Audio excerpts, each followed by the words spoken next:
Bismillahirrahmanirrahim. Assalamualaikum warahmatullahi wabarakatuh.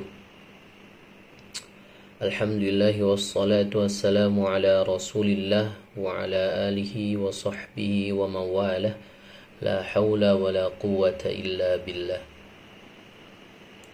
Allahumma fassalli wa sallim ala nabiyyina Muhammad wa ala alihi wa ashabihi wa man tabi'ahum bi ihsanin ila yaumiddin. Amma ba'du. Yang pertama, marilah kita panjatkan puja-puji serta syukur kita kehadirat Allah Subhanahu wa taala. Telah Allah berikan kita banyak sekali kenikmatan yang tidak bisa kita hitung satu persatu nikmat tersebut. Salawat serta salam marilah kita junjungkan kepada Nabi besar kita Baginda Muhammad sallallahu alaihi wasallam. Insyaallah pada kesempatan kali ini, sebelumnya perkenalkan, nama saya Muhammad Fazri. Saya dari Prodi Ilmu Al-Quran dan Tafsir semester 6. Pada kesempatan kali ini saya akan membuat video berkaitan dengan materi yang telah dipelajari di perkuliahan, dan tujuan pembuatan video ini tidak lain dan tidak bukan untuk menunaikan atau memenuhi tugas ujian akhir semester pada mata kuliah tafsir tahlili juz 26 sampai 30 dengan dosen pengampu Al-Ustadz Mukhrij Sidqi hafizahullahu ta'ala. Amin. Insyaallah pada kesempatan kali ini saya akan membawakan tema yang berkaitan dengan tafsir tahlili Quran surah Muhammad dari ayat 36 sampai ayat 38. Tidak lain dan tidak bukan, ayat ini membahas tentang dorongan untuk berjihad dengan kesadaran zuhud terhadap dunia. Seperti itu. Taib. Sebelumnya saya akan membacakan ayatnya terlebih dahulu. A'udzu billahi minasyaitonir rajim. Innamal hayatud dunya la'ibu wa lahu wa in tu'minu wa tattaqu yu'tikum ujurakum wa in tu'minu wa tattaqu yu'tikum ujurakum wa la yas'alkum amwalakum يسألكموها فيحفكم تبخلوا ويخرج أضغانكم ها أنتم هؤلاء لتنفقوا في سبيل الله أنتم هؤلاء تدعون لتنفقوا في سبيل الله فمنكم من يبخل ومن يبخل فإنما يبخل عن نفسه والله الغني وأنتم الفقراء وإن تتولوا يستبدل قوما غيركم ثم لا يكونوا أمثالكم. Tayyib, insyaallah saya akan bacakan artinya. Sesungguhnya kehidupan dunia hanyalah permainan dan senda gurau. Dan jika kamu beriman serta bertakwa, Allah akan memberikan pahala kepadamu dan tidak akan meminta harta-hartamu. Jika Dia meminta hartamu lalu mendesak kamu, yakni supaya memberikan semuanya, niscaya kamu akan kikir dan akan menampakkan kedengkianmu. Ingatlah kamu ini orang-orang yang diajak untuk menafkahkan hartamu pada jalan Allah. Maka di antara kamu ada orang yang kikir, dan siapa yang kikir, sesungguhnya dia hanyalah kikir terhadap dirinya sendiri. Dan Allah lah yang maha kaya, sedangkan kamulah orang-orang yang membutuhkan.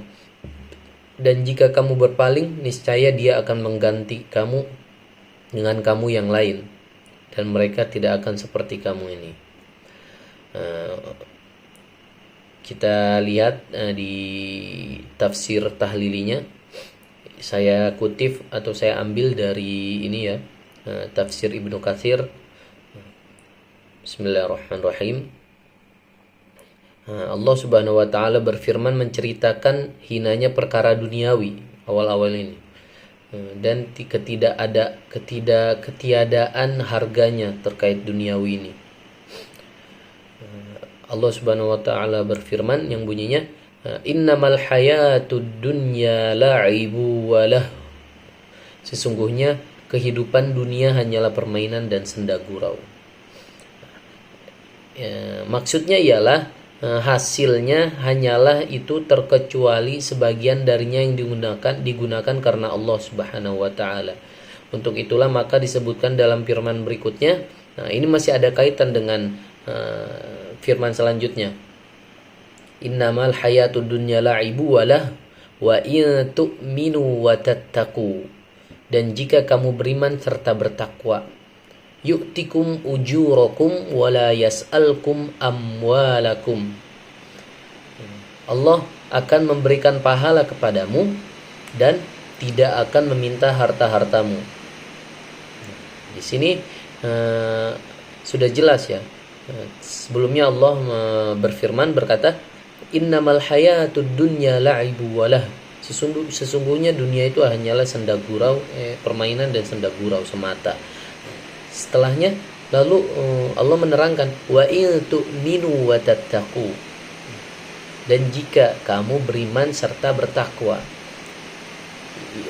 Hal pertama yang patut kita sadari yakni Allah ialah maha kaya. Allah lah yang maha kaya daripada kalian semua gitu. Selanjutnya dia tidak akan meminta sesuatu apapun dari kalian. Jadi Allah tuh gak butuh apapun itu dari kita.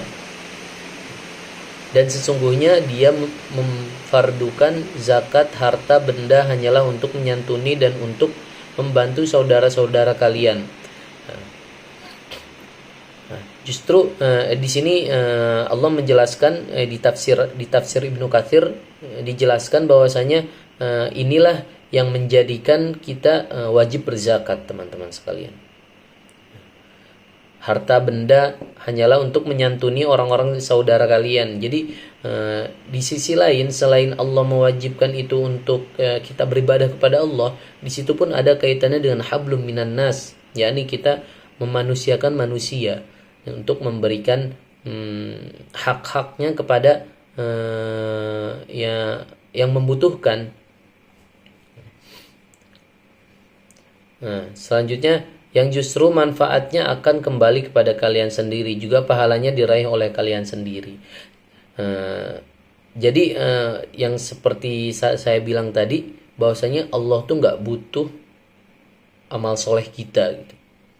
Bahwasanya amal soleh yang kita kerjakan selama di dunia ini akan kembali kepada kita sendiri. Jika itu buruk, maka keburukan itu akan kembali kepada kita, dan jika itu baik, maka kebaikan itu akan kembali juga kepada kita.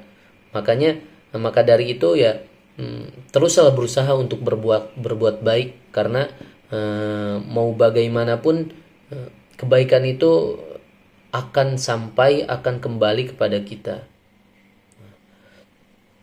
Begitupun dengan zakat, infak, itu tidak lain dan tidak bukan pahalanya akan kembali kepada kita. Mungkin hal-hal yang sepele atau hal-hal yang kita anggap sepele bisa jadi itu yang menjadikan wasilah kita untuk menuju surganya Allah Subhanahu wa ta'ala. Selanjutnya setelah wa in tu'minu wa tattaqu yu'tikum ujurakum wa la yas'alkum amwalakum. Selanjutnya yakni iyas'alkumuha fayuhfikum tabakhalu. Jika dia meminta harta kepadamu lalu mendesak kamu supaya memberikan semuanya, niscaya kamu akan kikir.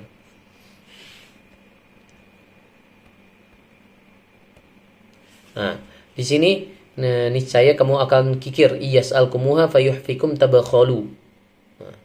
Jika dia meminta kepadamu lalu mendesak kamu supaya memberikan semuanya di sini, memberikan semuanya, niscaya kamu akan kikir. Yaitu jika mendesak kalian, wahai manusia, Allah tuh berkata jika mendesak kalian, wahai manusia, untuk mengeluarkan harta semuanya, niscaya kalian akan kikir dan tidak mau mengeluarkannya. Seperti yang kita ketahui bahwasanya secara tidak langsung Allah tuh mendefinisikan atau ya memberikan sifat kikir terhadap manusia.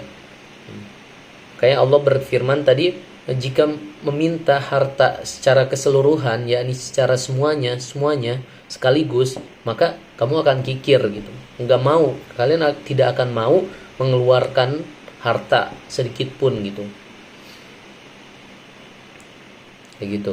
Wa yukhrij abghanakum, dan dia akan menampakkan kedengkianmu. Allah akan menampakkan kedengkianmu gitu.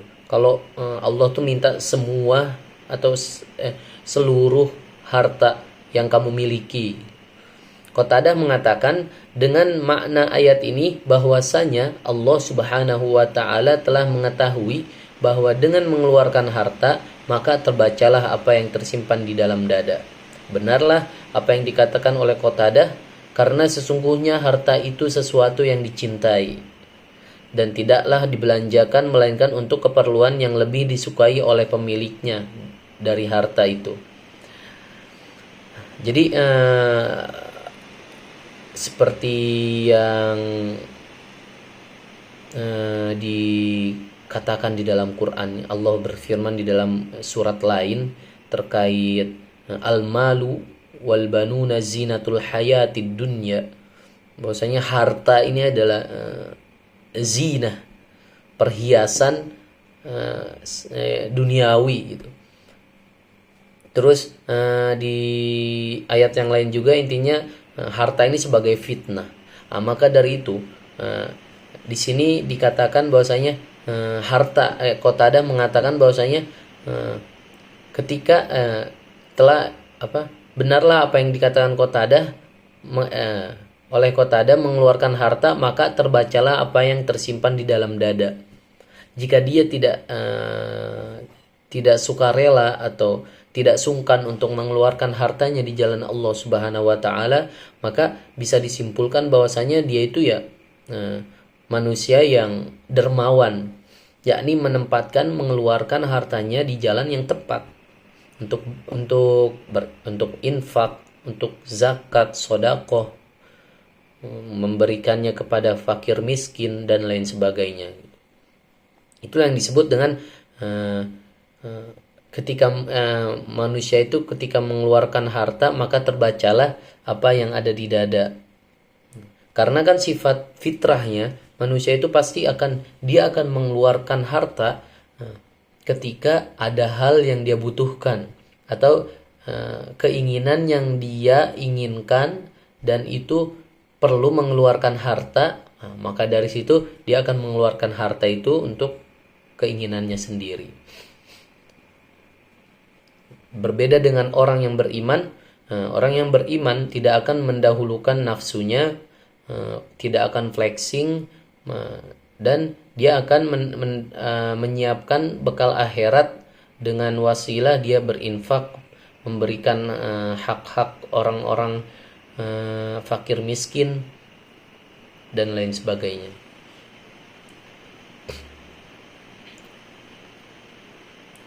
Selanjutnya, ha antum haula'i tud'auna litunfiqu fi sabilillah faminkum may yabkhal.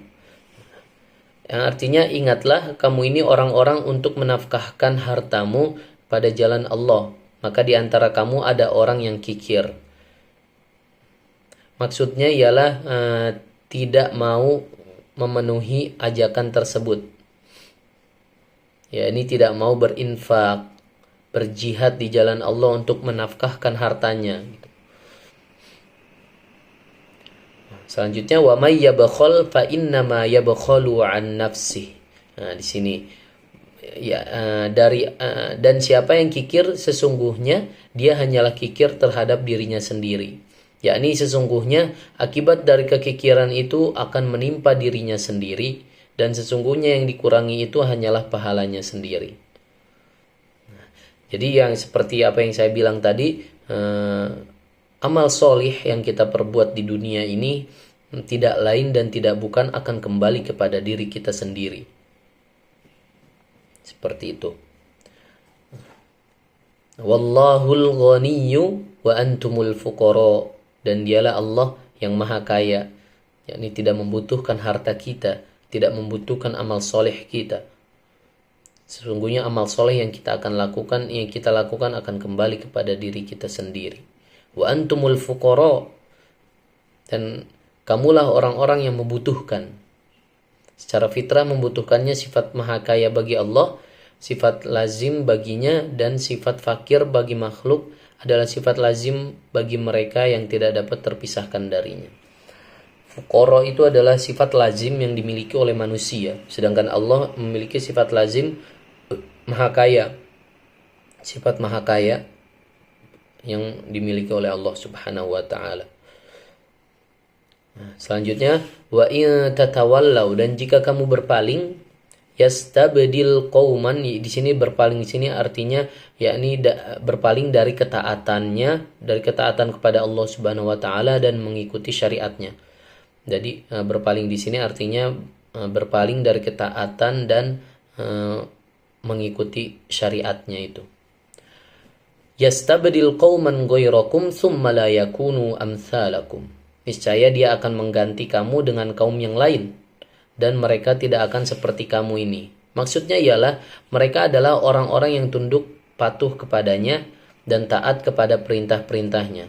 Jadi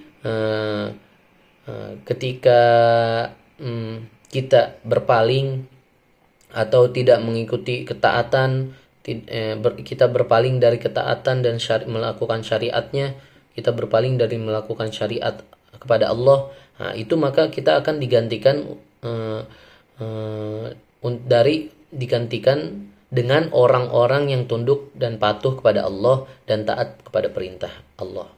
Ibnu Abu Hatim dan Ibnu Jarir mengatakan telah menceritakan kepada kami Yunus Ibnu Abdul A'la telah menceritakan kepada kami Ibnu Wahab telah menceritakan kepadaku Muslim Ibnu Khalid dan Al-A'la Ibnu Abdurrahman dari ayahnya dari Abu Hurairah radhiyallahu an yang menceritakan bahwasanya Rasulullah Shallallahu alaihi wasallam membaca ayat berikut, yaitu firman-Nya, dan jika kamu berpaling niscaya dia akan mengganti kamu dengan kaum yang lain dan mereka tidak akan seperti kamu ini. Mereka bertanya, wahai Rasulullah, siapakah yang dimaksud dengan mereka yang jika berpaling maka akan menjadi pengganti kami dan mereka tidak akan seperti kami sikapnya. Mereka bertanya kepada Rasulullah, siapakah orang ini gitu? Siapakah yang akan menggantikan jika kami berpaling dan jika kami tidak mengikuti syariat Allah gitu. Abu Hurairah radhiyallahu anhu melanjutkan kisahnya bahwa lalu Rasulullah menepukkan tangannya ke pundak Salman Al-Farisi radhiyallahu an seraya bersabda, hadza wa qaumuhu walau kana ad-dinu 'inda Suraya latanawalahu rijalun minal fursi. Orang ini dan kaumnya seandainya agama berada di bintang Suraya, niscaya akan diraih oleh orang-orang Persia. Muslim Ibnu Khalid Az-Zunji meriwayatkan hadis ini secara munfarid. Tetapi banyak perawi lain yang meriwayatkan hadis ini darinya. Dan ada sebagian imam ahli hadis yang mempermasalahkan dia hanyalah yang maha mengetahuinya.